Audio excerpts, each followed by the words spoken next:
You had mentioned earlier, use the comparison, and again, your goal is to try and help me convince on some facts and comparisons to help push me one way or the other, which I'm willing to listen to all of them. But you had spoken to about, you made a comparison on the census that they don't count people that are in a shelter from a hurricane or a tornado, which.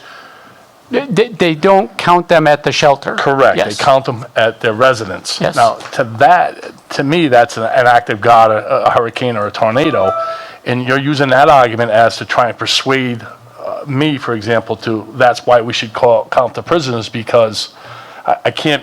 To me, that's apples and oranges. There's really no comparison with a hurricane in a shelter versus why someone's in the ACI. Yeah, I mean, count them at their residence. I would make an argument that they're both displaced against their own free will, right? So Are they?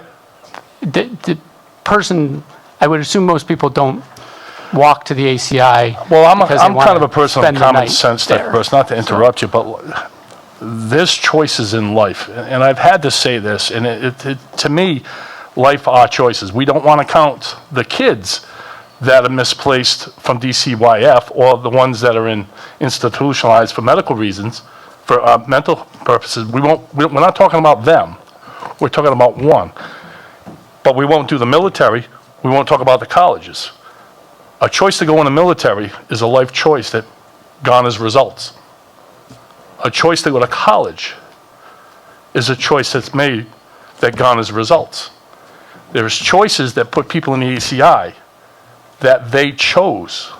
So to say we should count them from the residence because of a tornado that I counted as a shelter, I just don't get it. That's not a life's choice.